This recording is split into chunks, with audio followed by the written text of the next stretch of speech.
Foxy friends, welcome back to my channel, and today I'm going to be showing you my free pattern for balloon covers. Yep, that's right, balloon covers. You ask, what the hell are balloon covers? Well, I first came across balloon covers with my kids when they were about 6 months old, learning to explore the world, and they had an obsession with balloons, hitting them around the house and all sorts of things. But you know, it's not so fun when they pop, and they like to bite, especially when they're teething. So yeah, babies and balloons don't tend to mix very well, hence balloon covers. Just help protect the balloon a little bit more, and you can create some pretty cool textures. As you can see, these are quite furry. The kids love playing with them. They're just a bit of fun, and they're really easy to make on the knitting machine. So I'm going to show you how to do it. Let's go. Okay, so I do have the fox kit currently sleeping on me, and he's snoring away, so I apologize for any little newborn noises you can hear, but I will go through what I've got here.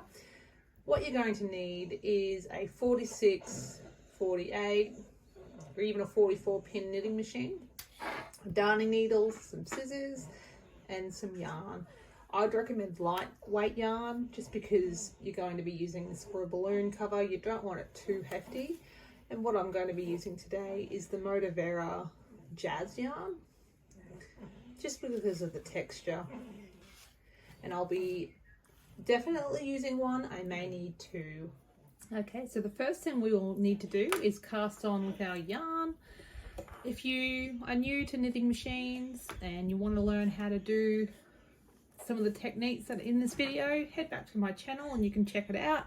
I do have a variety of different tutorials.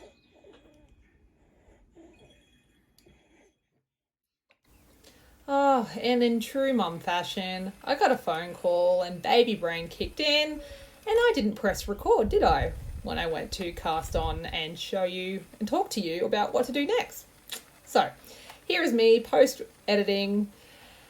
You're going to be knitting 60 rounds after you've cast on. 60, that's right, 60. Make sure you've reset your counter and go for gold. You can see here that I'm using an electric screwdriver and a knitting machine adapter. Okay, so once you have your 60 rows done, you're going to cut a length off here, off your ball of yarn. This is how much I had left. Didn't end up using all of the second ball.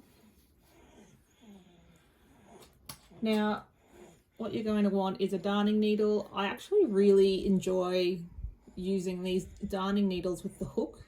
It's got like a bent tip. It makes it really easy for when you're picking up stitches. Let's zoom in for a closer look. You can see here with this hooked darning needle, how easy it is to actually pick up the stitches. So what you're going to do is pick up all the stitches and pull them through, and it will come off the machine. Okay, so it's going to look something like this once you've brought it off the machine. So what you want to do is release or put the tension back in, just stretch it out a tad. Now, one end we're going to be cinching completely shut. So just pull the end that you've just taken off the knitting machine, pull it completely closed, and you're going to want to secure that just by making a few securing threads and a knot. This is how I normally do it. You make a loop, thread back through, and because again you're not really going to see the ends, just thread it through like so and cut it off.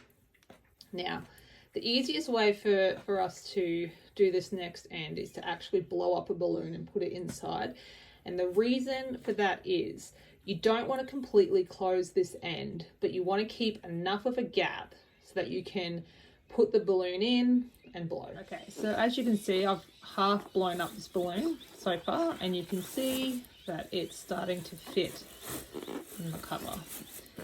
Now, I'm going to probably give it just a little bit more. Okay, so now you can see. I'm going to tie this up.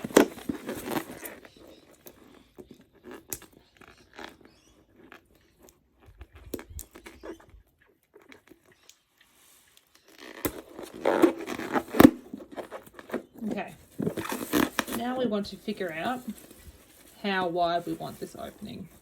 So find the tail, get the scratch up right there, and start pulling it closed. So this would be your cast on end. You might need just to pull it up like that a little bit, just to get the fit going. Now, again, completely up to you how wide you want this opening.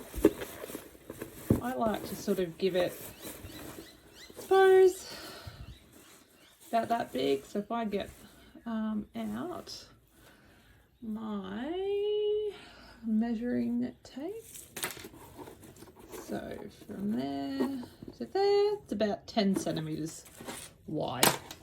Now, I can find my darning needle. Going to need your darning needle again. Thread it through, thread the tail through it. And you want to be able to, you want to create a knot so that this opening stays open and doesn't cinch close.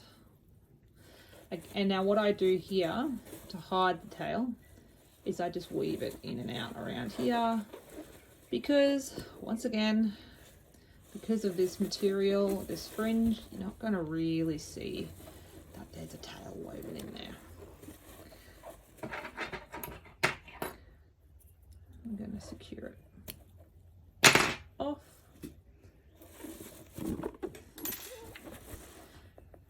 Now I'm going to show you how this works and why you need a balloon cover.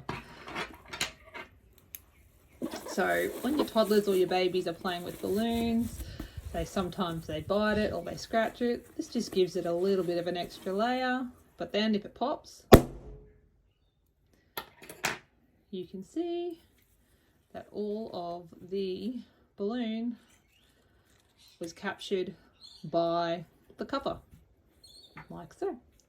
Now, if I want to add a new balloon in there, it's pretty simple. Get a balloon,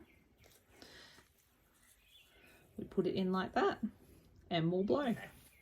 So you can see here, I've got the balloon, I'm putting it in that opening we just made.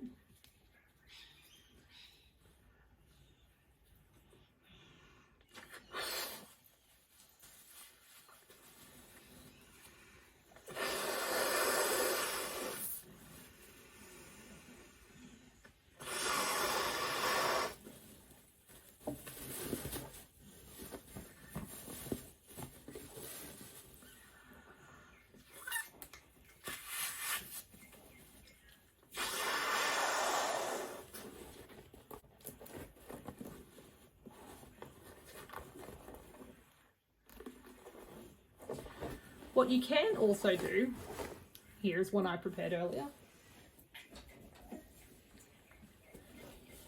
On the end that you cinched closed completely, you can actually leave the tail after you knot it, because you can then play one of these games or have it so you can bring it back and play, I don't know, different games with it. My girls do like having their little tail to run around the playground and all sorts of things with it. So there you have it. Balloon covers.